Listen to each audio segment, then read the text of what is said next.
Hello students, हमारी आज की वीडियो का टॉपिक पैराडाइज लॉस्ट का एक क्वेश्चन है। Is Saturn the hero of Paradise lost? क्या शैतान हीरो है पैराडाइज लॉस्ट का? क्योंकि जो शैतान है, जो सैटर्न है, वो कामयाब जो हो गया था एंड पर, मतलब एक तो मतलब वो ह्यूमन के खिलाफ खड़ा हुआ था ना, एडम के खिलाफ खड़ा हुआ, और एंड पर एडम को उसने हेवन से निकाल कर ही सुकून का सांस लिया। ठीक है, तो क्या वो हीरो है इसका? This is a very important question. चलिए इसका आंसर देखते हैं। यहाँ पर क्या है, ever since the publication of Paradise Lost, the character of Saturn has been a matter of controversy. यहाँ तक कि अगर हम देखें, जो पैराडाइज लॉस्ट है जब पब्लिश भी नहीं हुई थी, उससे पहले भी जो कैरेक्टर था सैटर्न का, वो एक कंट्रोवर्सी का मतलब मैटर बना हुआ था, मामला बना हुआ था, क्योंकि डिसाइड नहीं हो रहा था, मतलब समझ नहीं आ रहा था उसके कैरेक्टर को। हमारे जो मिल्टन है उनने इतने मतलब अच्छे से इसको लिखा है कि लोग मतलब सोच में पड़ जाते हैं किसको हीरो बनाए। ठीक है, Dryden was the first critic who declared Saturn as the poem's hero. Dryden कौन था? ये भी एक राइटर है, पोएट है। ठीक है, ये पहले बंदे थे, पहले क्रिटिक थे जिनने सैटर्न को क्या बोला? पोएम का हीरो बोला। Blake Shelley Hazlitt further propagates this view, और ब्लेक शैले हैजलिट ने भी इसको मतलब अप्रिशिएट किया और उन्होंने कहा हाँ सैटर्न ही हीरो है। However, this view was strongly rejected by 20th century critics. लेकिन ये जो व्यू था ये स्ट्रांगली रिजेक्टेड किया गया। किससे? किसने रिजेक्ट किया? C.S. लिविस। किसने? C.S. Lewis traces a grand decline in Saturn's character. उनने इसको मतलब बहुत ही बड़े मतलब पैमाने पर इसको रॉन्ग प्रूफ किया। उन्होंने कहा no, he is not a hero. कब इन्हें प्रूफ किया? 20th सेंचुरी में। From hero to general, from general to politician, from politician to secret service agents, and to a thing that purrs at the bedroom or bathroom windows, and thence finally to a snake. मतलब यही सब कुछ था ना, मतलब जो Saturn है, अगर आपने इसका रियल टेक्स्ट पढ़ाओ तो यही सब कुछ था। वो ऐसे ही चेंज होता गया उसका, हीरो टू जनरल। पहले वो हीरो था और फिर वो आहिस्ता आहिस्ता बदलता बदलता एंड पर एक स्नेक पर एंड हुआ। ठीक है, the graph of a degeneration clearly shows that Saturn was a villain, not a hero. ये जो ग्राफ है उसका मतलब जो जो उसके कैरेक्टर्स चेंज हुए, क्या क्या वो बाद में बना, तो ये सब कुछ ये जो ग्राफ है ये हमें बताता है, क्लियरली हमें शो कराता है कि जो सैटर्न है वो कोई हीरो नहीं है, वो कोई हीरो नहीं है, वो क्या है? वो विलेन है, and he is not a hero. ठीक है, the main argument in favour of Satan as the hero of Paradise Lost, उसका जो मेन फेवर था वो ये था पैराडाइज लॉस्ट में, जिसकी वजह से उसको बोला जा रहा था हीरो, वो ये था is that he is the only character presented through conflict.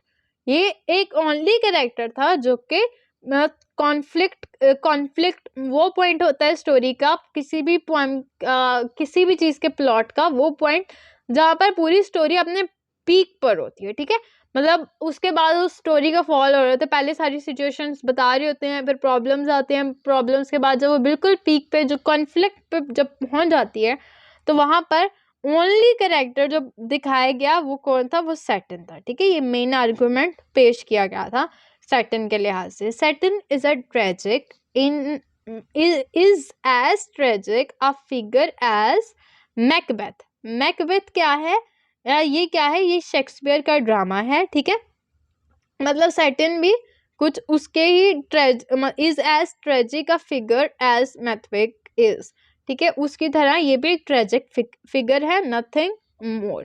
ठीक है, ये मैकबेथ शेक्सपियर के ड्रामे का कैरेक्टर है, ओके, ड्रामा नहीं है। नेक्स्ट, हिज अनयील्डिंग, अभी नेक्स्ट पेज पर जाते हैं। Unyielding courage has again and again attracted the critics. और जो क्रिटिक्स थे उनको उसकी ये जो अनयील्डिंग कॉरेज थी उसने बार बार मतलब क्रिटिक्स को उसकी तरफ सैटर्न की तरफ अटैच किया।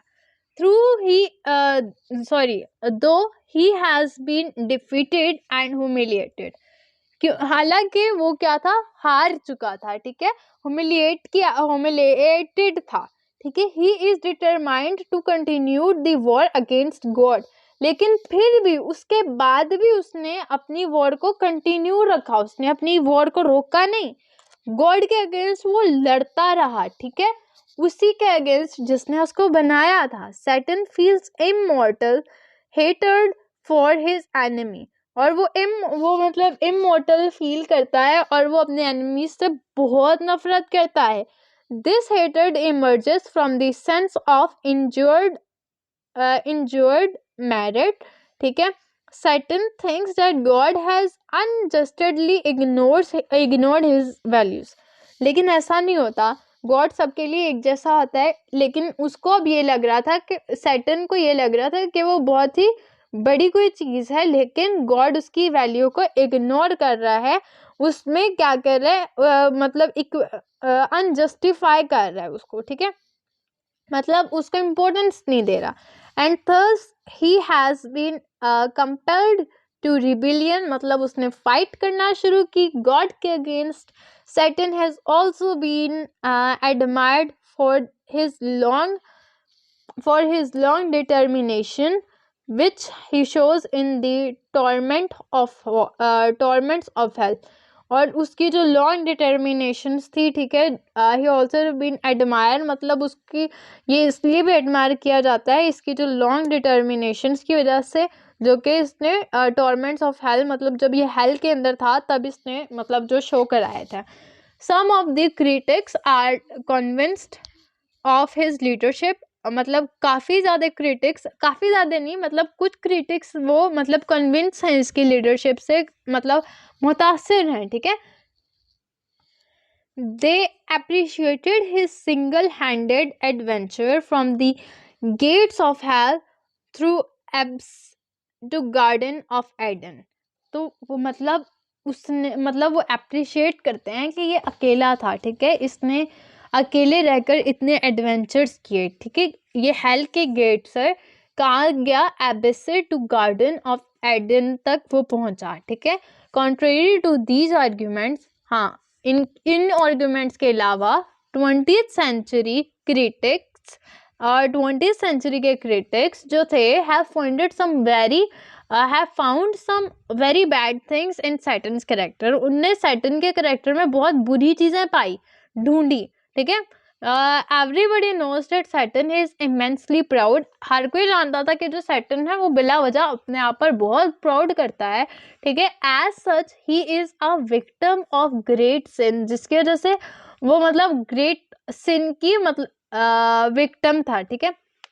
सिन हम किसको बोलते हैं, वेट अ मिनट, सिन जो है as such he is a victim of great sin, एक बहुत ही बड़े धोखे का वो क्या था, शिकार हुआ था। The main course of his fall is pride, और उसका जो मेन जो वजह थी उसके फॉल की वो क्या थी, उसका गरूर था, उसकी प्राइड थी। Generally it is expected that he would repent as sympathies as a sinner, but Satan instead of repenting challenges God, उसको हालांकि जिस तरह वो गिरा, जो कुछ मतलब अपनी प्राइड की वजह से वो गिरा, उसके बाद उसको सुधर जाना चाहिए था, लेकिन उसने गॉड को चैलेंज किया। One account of this he loses our sympathies, जिसकी वजह से उसने हमारी सिंपैथीज, हमारी मतलब जो हमें मतलब जो उस पर तर्स आ रहा था ना, वो मतलब खो दिया उसने। He seems to be a tragic और हीरोइक फिगर, और ये मतलब एक ट्रेजिक और हीरोइक फिगर में मतलब ये नजर आने लगा।